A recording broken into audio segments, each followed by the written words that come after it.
And welcome back to Wake Up America. I'm Allison Maloney. Turned away from the Kabul airport by the Taliban and witnessing things no child ever should, a 10-year-old boy is now safe in Florida after a 5-year odyssey to start a new life in the United States. Joining me now is Bahaudin Mujtaba, who along with his wife Lisa are now proud parents of Noman. Welcome to Wake Up America. Thank you for having me. It's good to be with you. Of course, sir. Tell us about this journey. Noman finally getting on a flight late last month.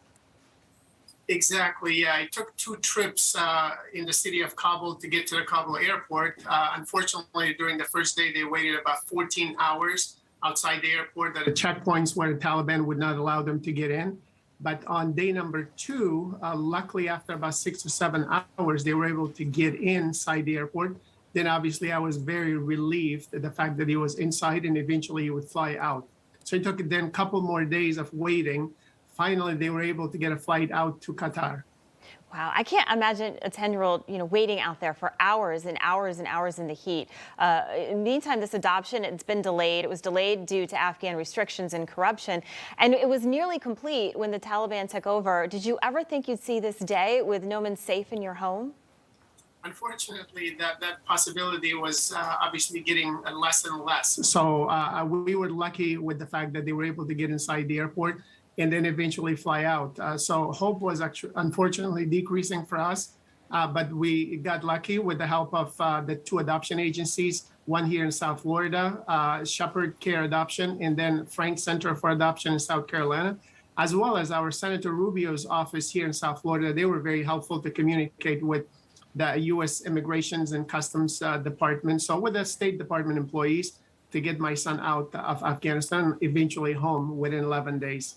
Wow, that's amazing. And Noman, he's your wife's distant relative, his mother dying of cancer. How is he adjusting after going through that tragedy and then such violence trying to get out of Afghanistan? Yeah, unfortunately, it is challenging. I'm hearing more and more every single day during those 14 hours of waiting on the first day outside of Kabul airport. Unfortunately, some of those were traumatic experiences for an 11-year-old boy or other kids who were there. So he told me that, unfortunately, one man got shot, and basically his wife got him in her arms, and eventually they were able to take the dead body outside through ambulance. So witnessing something like that, and then all those bullets being fired into the air to disperse the crowd is traumatic.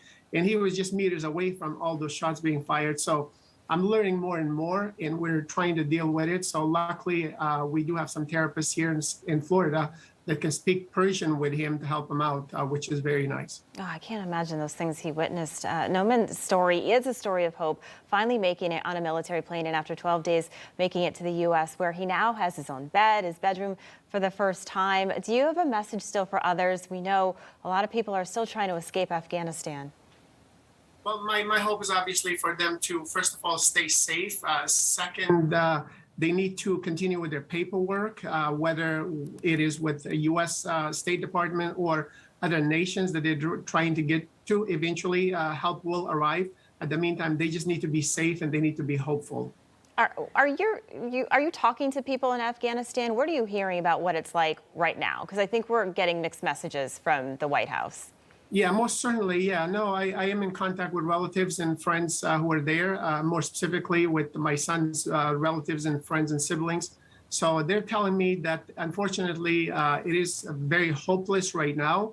However, the violence has been reduced to some extent. Unfortunately, it's really sad for girls and women. So as we can see during the last day or so, a lot of women are protesting in the streets. So once I think the violence is totally removed and there's some level of certainty, people will be more hopeful. But right now, that's not the case. And people are sadly very hopeless, and they do not know what will happen in the months to come. Luckily, the banks are open, so money can be sent to people, and people can pull out money from the banks. So that's helping a little bit, but the economy is getting worse. Yeah, do they feel like they can trust the Taliban?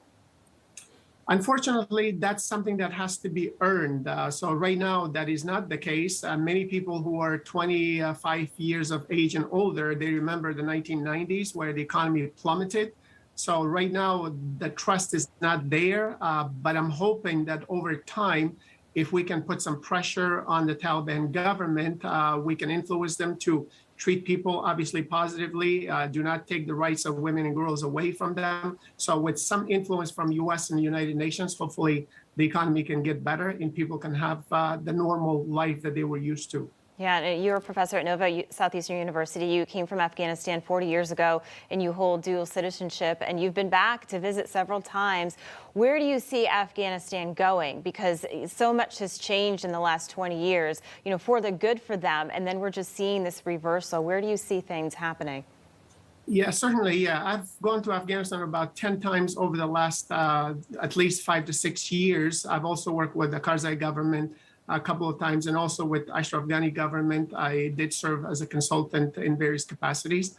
Right now, it seems hopeless, but I'm hoping with the coalition government, if they can provide a coalition government, things will get better. But unfortunately, the way it looks right now, with a new government that was announced yesterday, it seems to be mostly predominantly from one ethnic group. So we need more Hazaras, more Uzbeks, more Tajiks, and more women in cabinet positions in order for inclusion and diversity to take place within the Afghan government. Therefore, in the future will be a little bit brighter. But right now, unfortunately, it's not as bright as it should be. We hope things will change for sure for your friends who are over there. Thank you, Bahaudin Mujtaba. We really appreciate it. Hey, I'm Rob Finnerty. Thanks for watching. If you enjoyed this video, please join the conversation in the comments below. Don't forget to subscribe, too. Hit the bell icon to be alerted to breaking news. And remember, there's a whole lot more on Newsmax TV, America's fastest growing cable news network. Newsmax TV, we're real news for real people.